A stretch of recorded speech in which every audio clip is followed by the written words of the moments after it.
مشروع قانون الإرصاد القوية الذي يناقش في مجلس النواب في الوقت الحالي. طبعا احنا قطعنا شوط، بدأ المجلس في مناقشته تستمر المناقشة. هذا كان في الدورة الأولى. في الدورة الثانية الآن بدأ قبل يومين المجلس جلساته، ونتوقع خلال الأيام القادمة نستمر في استكمال بقية المواد، ونتوقع إن شاء الله إصدار القانون موافقة المجلس ومن ثم رفعه للإصدار. يعني الكثير من أعضاء المجلس متفهمين يعني لما يحتويه وأهمية القانون. أهمية القانون تكمن أولا في أنه معروف أن أي نشاط يمارس في أي بلد لابد أن يمارس وفقا لقانون يعني. وبقى الإرصاد القوية الجهة ربما قد تكون في هناك تخصصات أو جهات لم يصدر، لكن تعتبر من الجهات السيادية والمهمة التي لم يوجد لها قانون ينظم نشاطها. فالإرصاد القوية في جميع دول العالم تمارس، لا أقول في جميع دول، لكن في غالبية البلدان تمارس وفقا للقانون. وبعض البلدان التي ليست لديها قانون الآن باتجاه إصدار قوانين، لأن هناك في قرار من المنظمة العالمية للإرصاد باتجاه إصدار القوانين وتنظيم أنشطة الإرصاد القوية ضمن قانون ينظم أنشطتها. يعني التشريع صار شيء مهم لنشاط الإرصاد القوي. أيضا في قرار من اللجنة العربية الدائمة للإرصاد القوي العربية على جميع الدول العربية إصدار تشريع ينظم أنشطة الإرصاد القوية. فعدد أيضا من الدول العربية أيضا أصدرت قوانين، وبعض الدول العربية متقدمة، بعضها من الخمسينات لديها قوانين، زي كما وجدت في ليبيا، في مصر. دول المنطقة بدأت الآن تصدر القوانين. فأهميته أولا ينظم النشاط من العبث. أين العبث؟ العبث يكمن في أنه الذي يلاحظ يعني أنه كل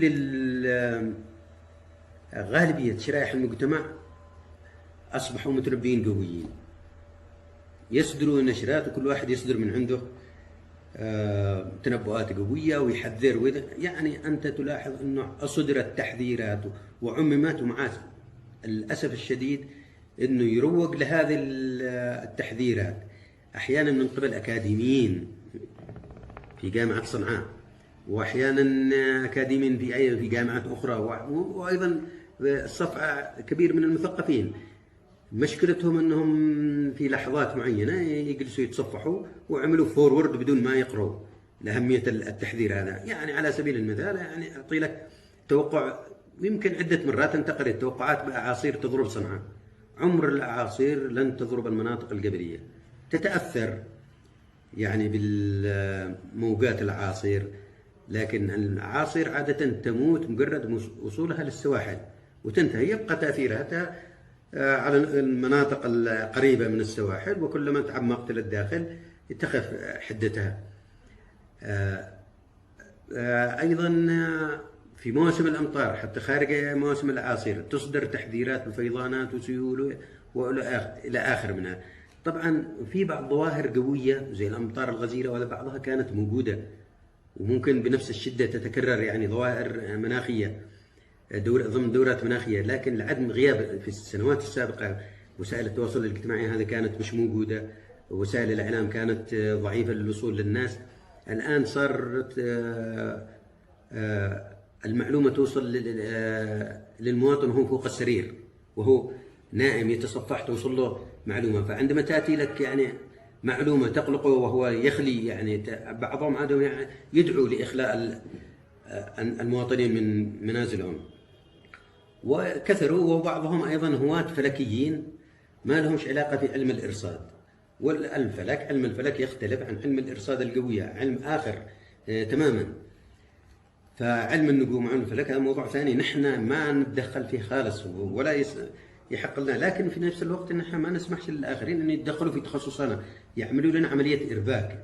عندما تصدر تحذيرات من الناس تقلق المركز الوطني، وعندما تأتي نشرات تحذيرية من قبلنا تفقد أحيانا جديتها واستقبالها من الناس بسبب عملية الخلط هذا الحاصل. أنا أعطي مثلا إحنا في علم الإرصاد القوية، أريد أحد الفلكيين هذا المنجمين أو أي مواطن عامل نفسه متنبي من فوق السرير يصدر تحذيرات، يعطيه ينظم حركة الملاحة القوية، يرسل النشرات التافة والميتار، النشرات الخاصة بالطيران. هل يستطيع أن يحرك الطيران؟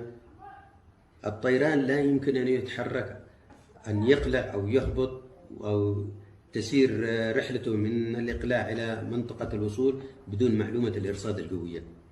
لابد أن قبل أن يقلع يأخذ يسمى فولدر مقلد متكامل بخط السير، كيف مساره القوي، يعني من حيث المطبات الهوائية، من حيث الحالات القوية في طريقه، يعني يحسبها من ناحية التكلفة الاقتصادية لحركة سيره، ومن ناحية أيضا الكوارث المتوقعة لتفاديها. هذا جزء. ولذا أنا قلت لك عندما يحصل حادث قوي ولا شيء، أول من يحقق مع الراصد القوي في المطار، هل كانت نشرته القوية صحيح؟ الراصد والمتنبئ القوي في مكتب الإرصاد بالمطارات. جانب آخر، نحن نريد أن ننظم عملية توحيد وطرق الرصد. عندما تأتي تعمل دراسة لمشروع استراتيجي في البلد، وهذه الدراسة تبنى على معلومات ما هيش دقيقة، كل واحد يرصد باتجاهه. نحن مع الزراعة، مع الموارد المائية، مع كل الجهات في توحيد طرق الرصد، ونريد أن ننظم. وهذا لدينا نحن يعني حتى النشاط الذي تقوم به أي جهة هي تحت مظلة المنظمة العالمية للإرصاد. معنا استندارد عالمي جميع دول العالم تشتغل عليه، يعني وهو استندارد علمي يعني. ولذا يعني فإذا لم تتم القياسات بشكل سليم، ما بني على باطل فهو باطل. تتم قياسات غير سليمة، النتائج المتوقعة للدراسة تكون غير دقيقة. الإرصاد القوية يدخل في يعني مثلا في الإنشاء والتحمير، وفي بناء السدود والجسور. فعندما تعمل لك سد على دراسة غير دقيقة ينفجر على طول بأي كارثة أو أمطار غزيرة بسيطة، يعني ممكن ينتهي السد. الجسر نفس الشيء، المصانع، الإنشاءات. فعندما تبنى هذه بدون معلومات، يعني كانت رصاداتها بشكل سليم، لأنه أنت تعمل دراسة مناخية مشان تعمل مشروع معين. جانب آخر، الإرصاد القوية تدخل في القضاء. يتساءل الآخر، إيش دخل القضاء في الإرصاد القوية؟ عندك يعني شركات التأمين، النزاعات المختلفة ما بين شركات التأمين والموردين والمصدرين وإلى آخره، تحصل كوارث سيول وأمطار، يريدوا يحلوا مشكلة الحاصل. هل هي حصلت المشكلة يعني في تلف مثلا يعني البضاعة على سبيل المثال، أو في غرق سفينة في البحر، هل كان بسبب العوامل القوية أو لا؟ لأن هنا يتدخل الإرصاد القوية في إعطاء المعلومة الصحيحة. يعني حصلت حتى أمثلة هنا كثيرة، يعني حيلت القضاء ورفعت قضايا للقضاء وللنيابة، وفصل فيها الإرصاد بإعطاء المعلومة.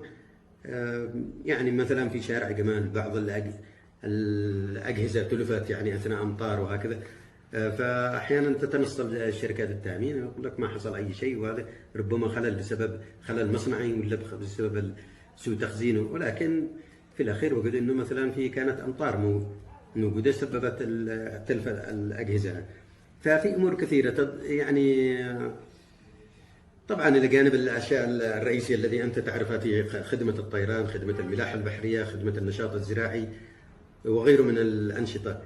فهنا تكمن أهمية أنك كيف تنظم هذا النشاط وفقا لقانون، يعني بحيث أنك ما تتركش الحبل على الغارب. طبعا فيه بتكون هناك تراخيص لمزاولة المهنة، تصاريح لإنشاء المحطات، تصاريح للأجهزة.